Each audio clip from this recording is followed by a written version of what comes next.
This is Things You Might Have Heard from the Conversation Project. I am Jay Payne, your host for this site. Although we're doing more things AI-ish to get more things in, got to get the numbers up. And of course, the real host for Things You Might Have Heard. And this is going to be 8 stories, new stories from the last 30 hours that you deemed as conversational. You helped us pick the stories for the rundown. We like to believe we are your home for headline news, information, and pop culture references that are worth chatting about. So we're going to chat about them here. We're going to finally get to Mark Sanchez because we wanted to wait for a little bit of time, a little bit of actual information on what's going on, other than he just kind of got stabbed by a dude and got arrested for it. We're going to talk about the Insurrection Act because the Insurrection Act is now in play to save our nation. Maybe. Oh, yeah, the government's still shut down, but there's a solution. Well, no, that's not a solution. This is another waste of time because we're not actually working on voting to get the government open again, fixing those things. Jeffries and Johnson are going to have a little debate and waste all of our time. So that's going to happen maybe. In the meantime, what's going to happen right now is 8 news stories we're going to talk about here for you, and you can get your fill of what's going on here. Now, if you want to see more about what we do, go to our website. This is theconversationproject.com, our online home for all the things. We have replays of shows. We have some information on sponsors and on partnerships, how you can help us do things, grow things around here. And of course, you can visit our spotlight sponsor, which is Ground News. It's one we're doing the spotlight on today.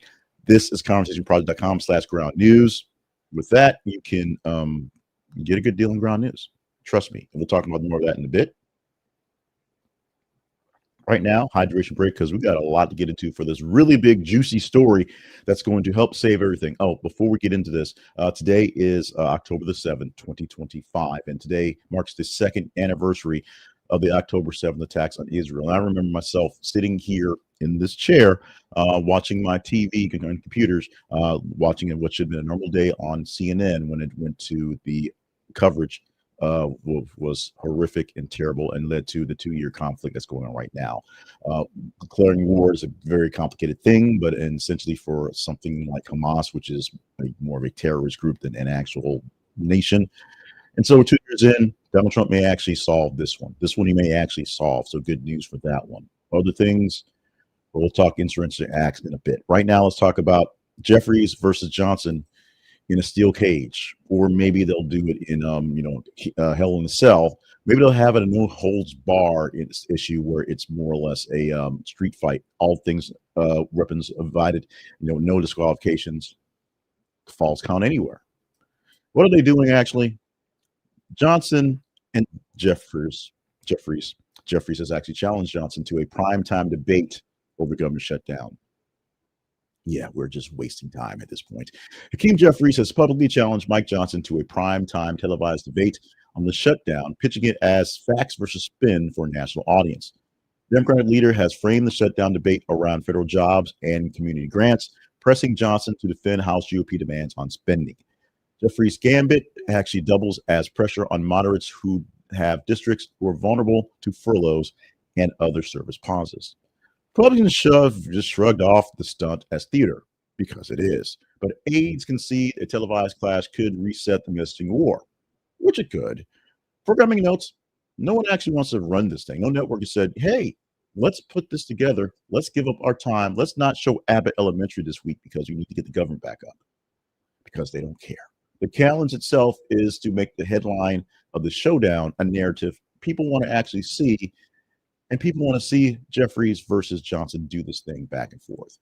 They don't. They just want the government open and move on ahead. They don't want stunts. They don't want any BS from either side.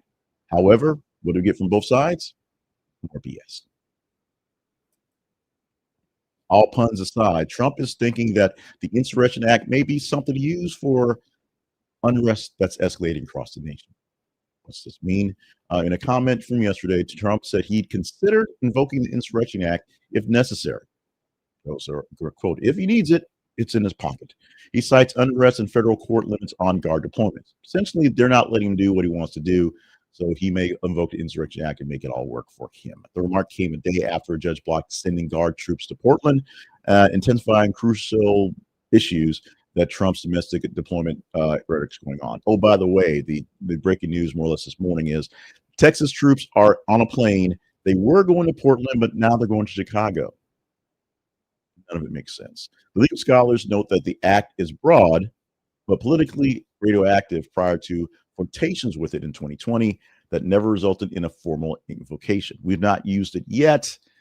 We've not had to. And doing out there, just tossing out there like red meat can get you in just as much trouble as actually deploying the Insurrection Act. Now, advisors cast the line as deterrence because we need folks out there fighting the fight, getting the battles, getting us in good position for all these war type things that aren't actually war type things. But for politics, the Insurrection Act is going to be the ultimate law and order frame for front and center during what's going on. Oh, by the way, the government's still in shutdown mode. This is day five, six, I think. Today's Tuesday, so day six. Tomorrow will be a week of a government shutdown. And yeah, let's move on to the FBI. And the senators had their phones reviewed in the expanding January 6th investigation. This is a report coming out now where senators disclosed that in 2023, FBI analyzed call metadata for more than half a dozen Republican lawmakers as part of January 6th probe in efforts to basically overturn the 2020 results.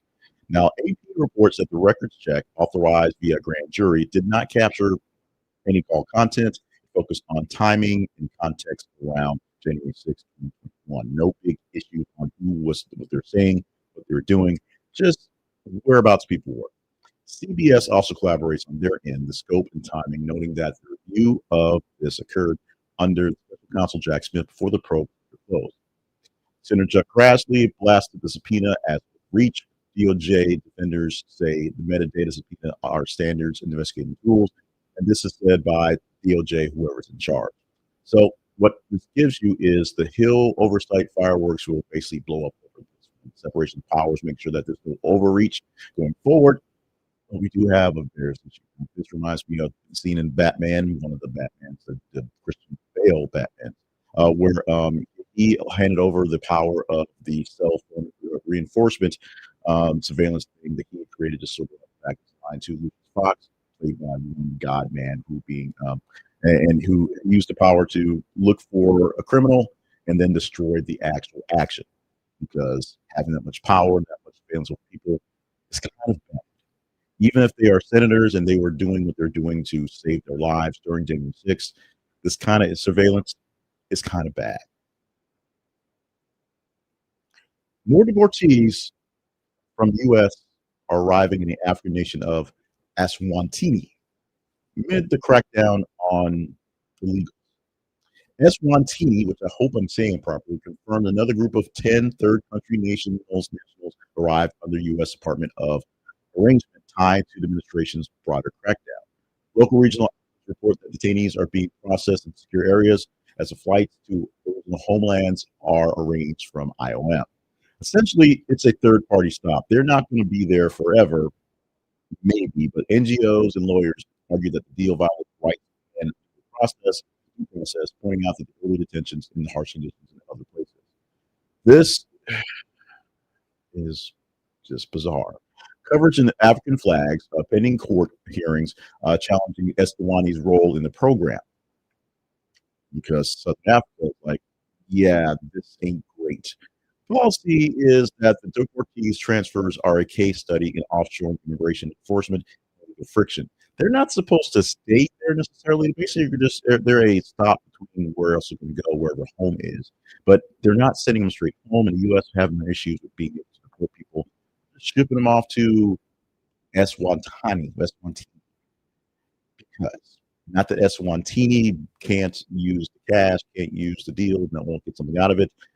Just doesn't seem to make much sense in this way we do things. Let's talk about how we do things for the Conversation Project specifically, how we do things for us together.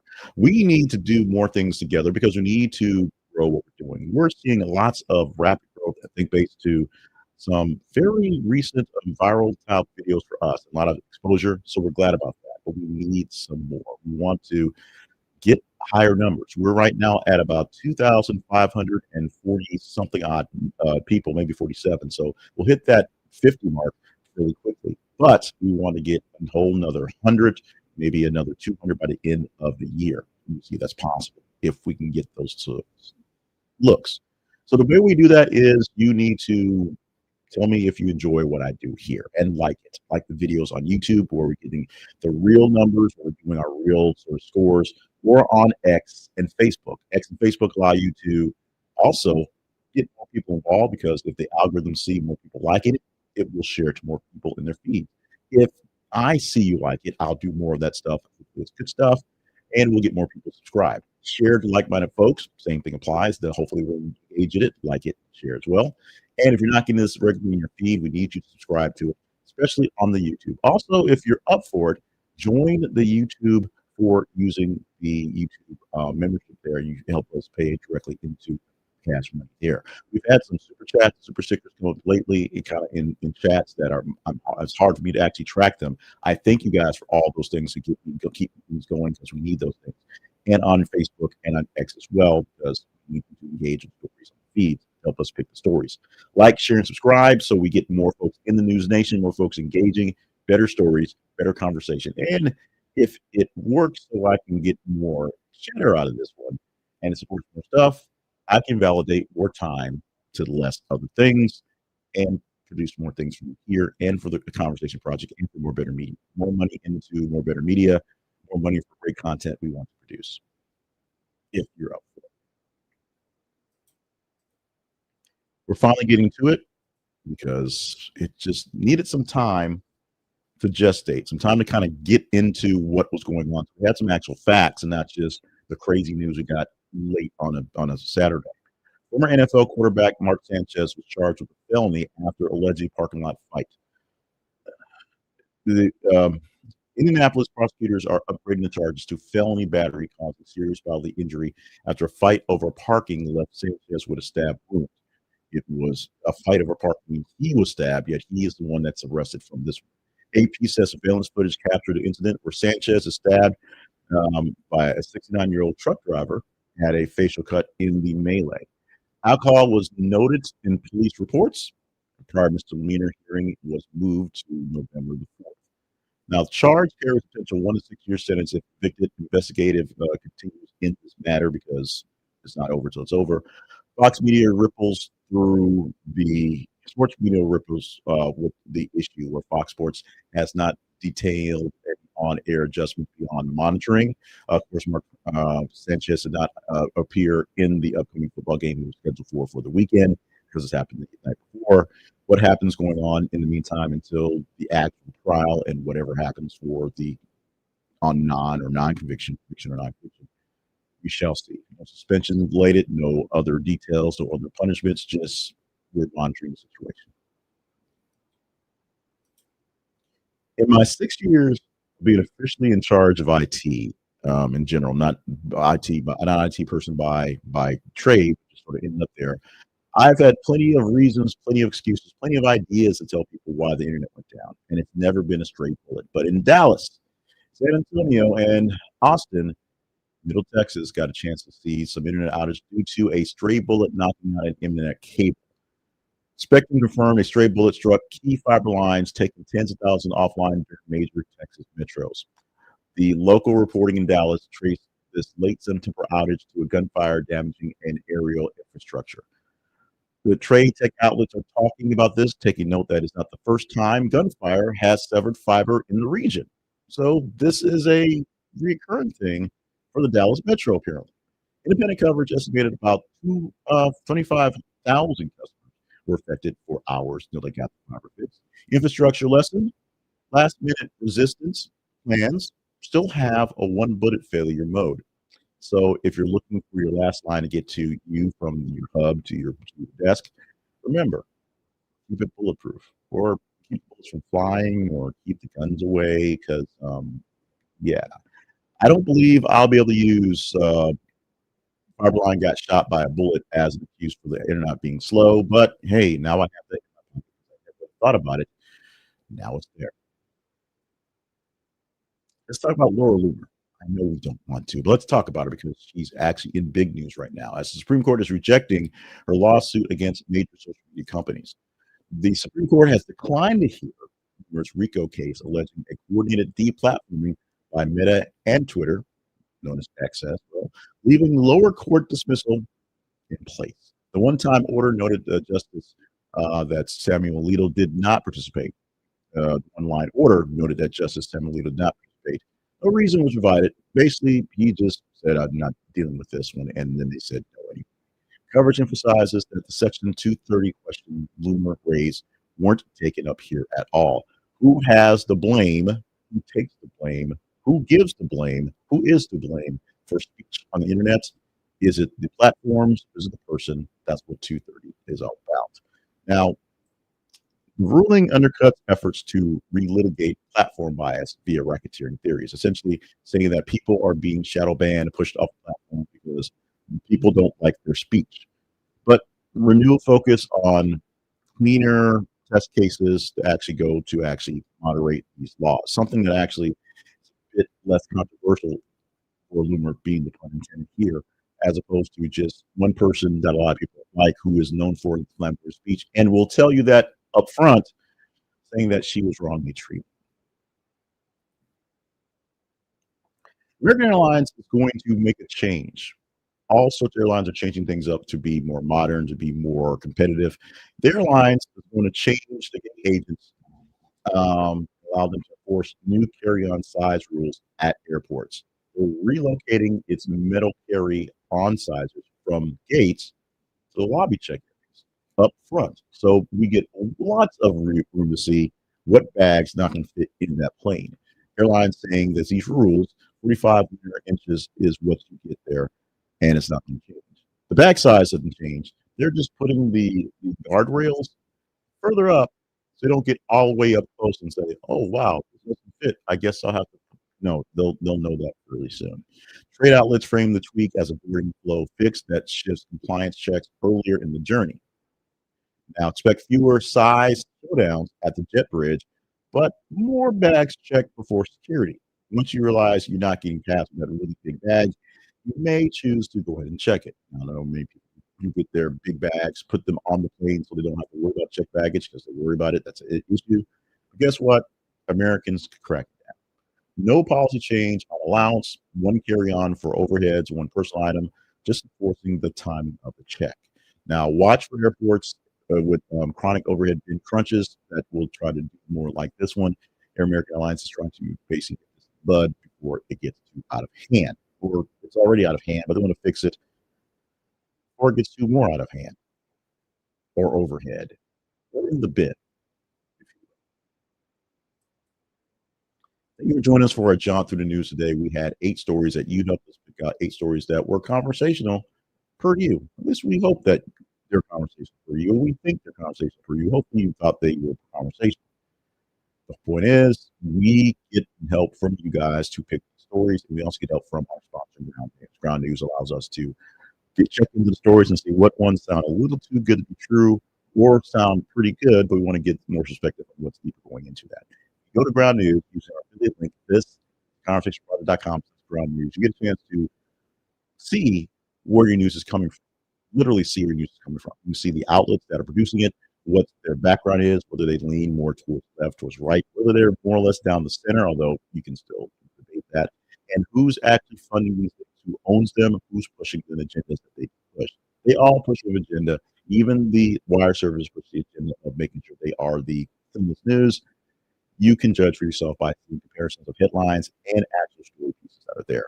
If you pay for their Vantage plan, you can get access to the blind spot features and other great features. They will show you in great detail stories that are overly played by various actors, the reds or the blues, based on what they want you to see more of or less of.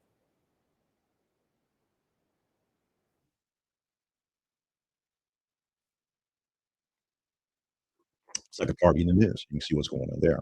Now, as we said, our link is an affiliate link. We get a small commission for you using it, and you get 40% off their plans. How about that? Almost half off their plans. Get the Vantage plan for less than $10 a month because you get that big, great, big. It's that simple. Check them out at this conversationproject.com/ground news. This conversationproject.com/ground news and get it on this great deal today. Great deal to hang out with us. enjoy it, but hang out with us and find more about us at these places. Our website, where everything lives. This is conversationproject.com. Our email address. Email us with your thoughts, your projects, your concerns, or just a chat. The conversation inbox, gmail.com. Of course, we are on YouTube, but also Facebook and X. Facebook.com/This is Conversation Project. X.com/TH Conversation. I should add YouTube to this slide. And it's just YouTube.com/The Conversation Project. And we give you news stories this big here, 5 days a week, 5 in the morning. Plus, we also give you hot takes along the way and other things back and forth. We're getting a lot of response to the report we did about the video that Trump posted about bot being the Reaper, and it's demonetized. Thank you very much. A lot of talk about the things on Trump having a coin for the 250th anniversary. I'm not going to butcher that word again, but it's there as possible. And Swift versus Rock showdown from last weekend. A lot of response for things like that. So we need you to engage in our stories in the feed. Those things are popping down there every 15 minutes or so that are worthy of chatting up, and comment on the videos we do make, so we know that we are talking about things worth talking about. That's it. That's it. That's done. Tuesday, October 7th edition of Things You Might Have Heard for 2025. Love you guys. Mean it. Consider being a partner. Make sure you check out our sponsors at our website and consider all the sponsors, including our Spotlight sponsors. Keep on coming, keep on coming, keep on coming. Just like that. We will do this again. Lord willing, creek don't rise. Internet not hit by a bullet, and insurrections for Wednesday.